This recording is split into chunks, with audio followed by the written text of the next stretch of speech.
Yo, what's good, Miss Gwen and X back up in here. In the flesh, look up.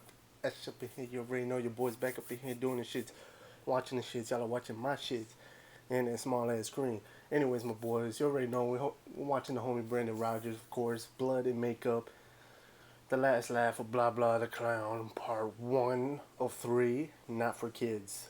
Action, you already know. If you don't know, subscribe button and then you know. Alright, let's get into the shits. You already know what we're doing. I don't know why I gotta keep stalling. Like, golly, bro. Like, come on, man. We dealing with some crisis shit right now. And I'm not just talking about my video. I'm talking about the coronavirus. Ugh. Disgusting. Yeah. Alright, my boys. Let's get to the shits. You already know what we're doing. So let's get to it. In all my 27 years on the force, I've just never seen violence like this. Los Angeles just isn't the place where violent things happen. Certainly not in the world of kids' television. Eat your pancakes. But we want to watch TV! Why would the TV want to be watched by a bunch of ugly... Hello! Blah, the clown! Let's have fun! It wasn't just a children's show. I think audiences of all ages love Blah Blah the Clown. Oh yeah, I saw that. This guy was the definition of overnight success. I mean, his show was motherfucking iconic. What time is it? Yeah! But even the most beloved icons can have a dark side to them. At first I thought, how could anyone do this? And then I thought, probably with a knife. I was like, there's no way. There's no way my best friend could be a serial killer. Do you ever get angry, boys and girls? Sometimes it can be difficult to do the right thing, but you mustn't listen to that anger. For an angry clown is a clown nobody wants to love.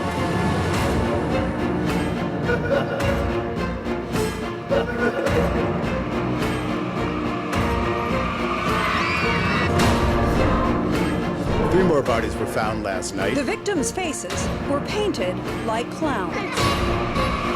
Ladies and dicks, we're dealing with the goddamn psychopath. I didn't know what hell was until I met Blah Blah the Clown. You do not want this man entertaining your children. Officials say what was written in blood were the words of a real doo-doo mouth. Look at him! That look like the face of a goddamn crazy person!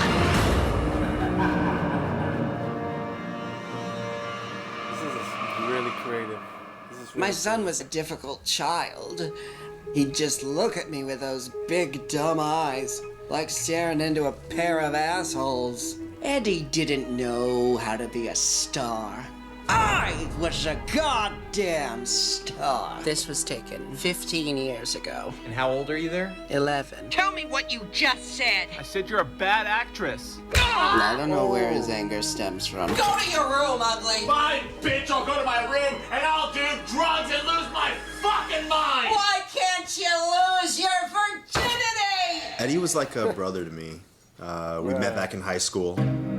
Oh, I hated his fat little friend. Dude, your mom's pissing in the sink again. This is my palace! The two of them were pranksters. You know the type. The kind you just want to fuck in the ass because they're so cute, but then you remember, they're full of shit because they're fucking assholes. I wanted to be a director, he wanted to be an actor, so we were the perfect duo. You've been humping up Desmond. Desmond's my brother. I knew you'd fuck your brother. Since I was 7.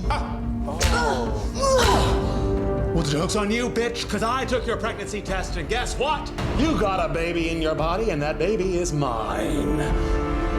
How was that? That was one of the best performances I have ever seen in my life. This performance is trash. Why would you show me this? You know what? Fuck you, Mom. Eddie was never able to make his mother proud. That's not how I taught you to wash your asshole. And when she crushed his dreams of being an actor, that's when he said, I hate you, and I'm gonna run away from home. How about I'm that? not even buying this performance. Yeah, well, you better buy I it. will not. Oh, well. Eddie wanted me to pack up my bags and move to Hollywood with him. I want you to pack your bags and move to Hollywood with me. Good idea. I'm packing my bags and moving to Hollywood. What about your school and your family? What about my school and my family? Fuck your school and fuck your family. Fuck you.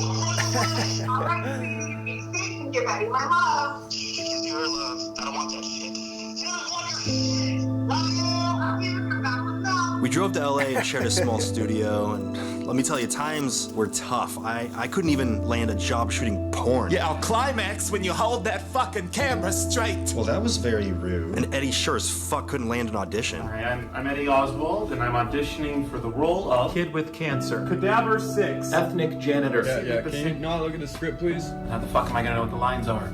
Don't bother going in there. They're just gonna tell you no. Eddie wasn't the best at taking rejection. We'll call you. Yeah, they call me the fuck you will. But one day, he wasn't rejected when he came in and auditioned for me. Clive Butler, founder of Butler's Sweets and Such. I was just 2 months away from rolling out my yummiest confection yet, the Blah Blah Bar.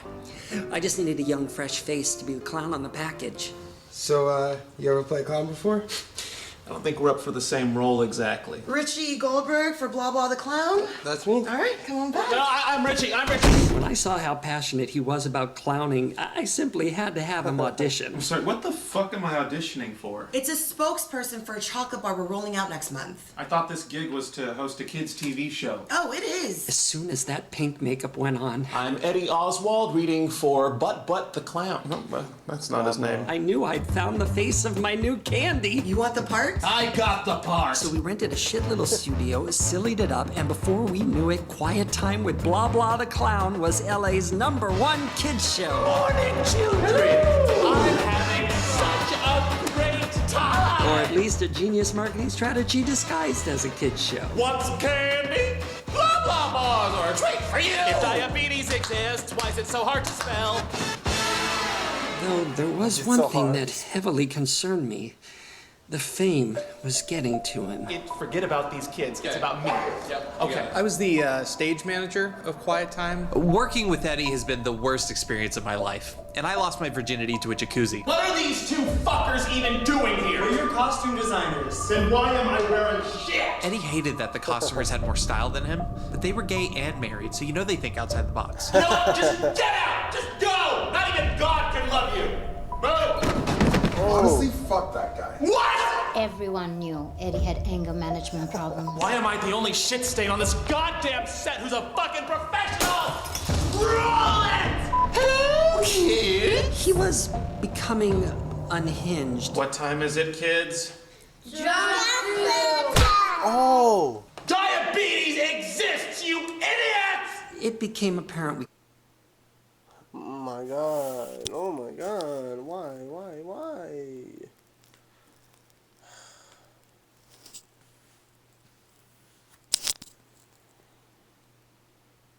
I'm so sorry, y'all.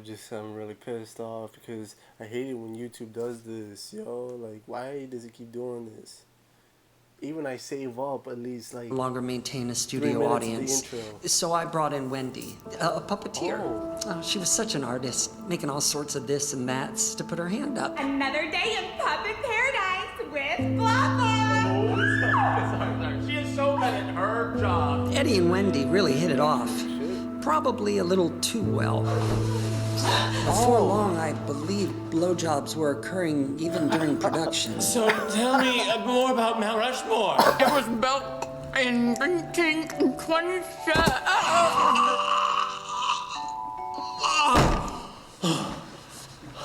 The fuck are you all looking at? It was obvious there was some favoritism happening on set. No doubt. We're almost done. Can someone get her a pillow? No, not you. You get the fuck back over here and fix this mop that you were paid to make. Look, no one likes wig makers, but Eddie didn't have to be a dick. You can't say dick. Oh, he's being a real penis. Ow, ow! What the fuck is wrong with you?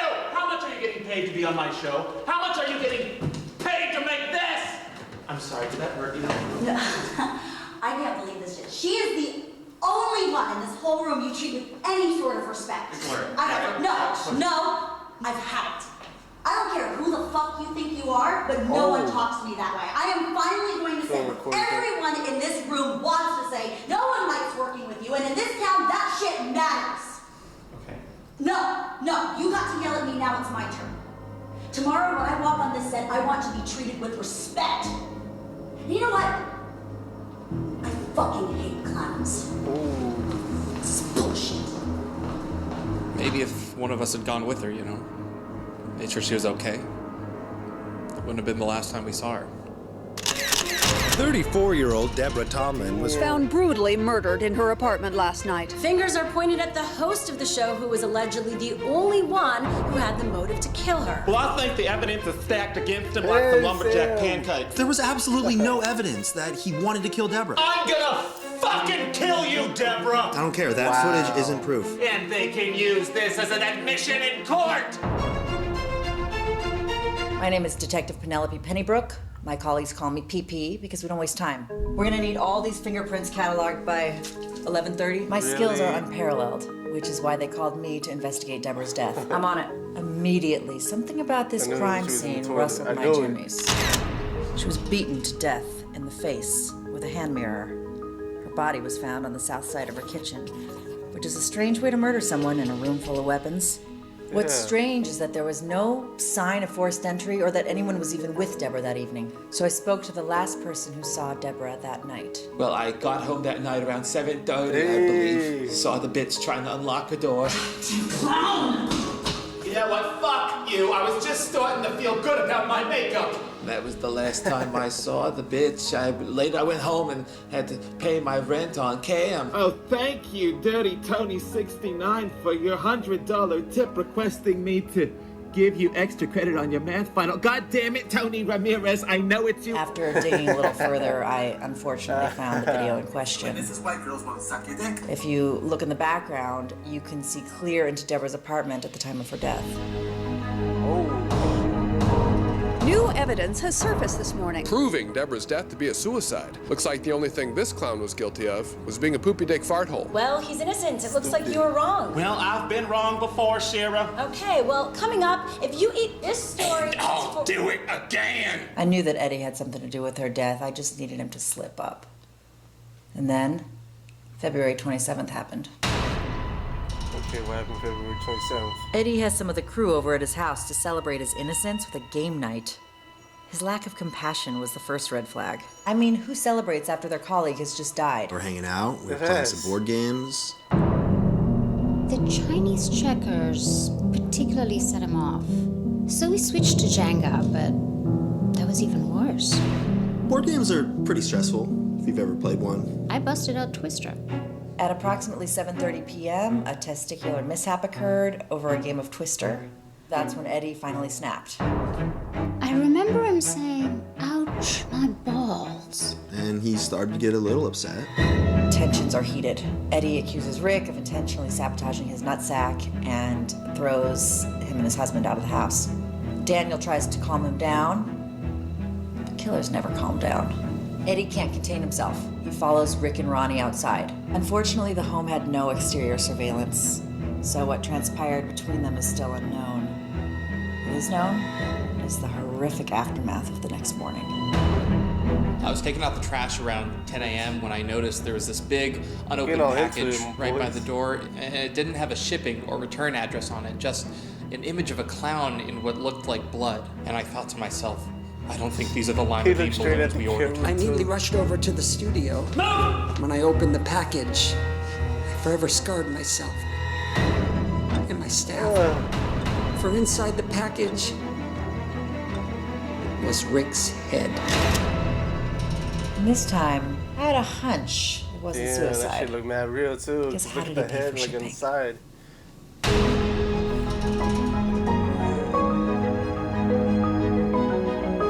This shit's weird.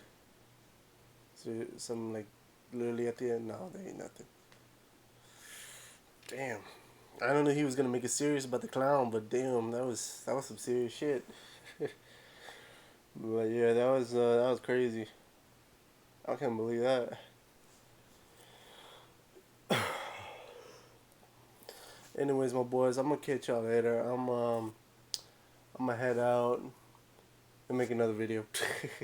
Alright, yeah, I'll catch y'all later, my boys. I'm catch you on the next video. If you don't want to see it, well, I don't know why the hell you missing out. Shit. I'll catch y'all later, my boys. Peace.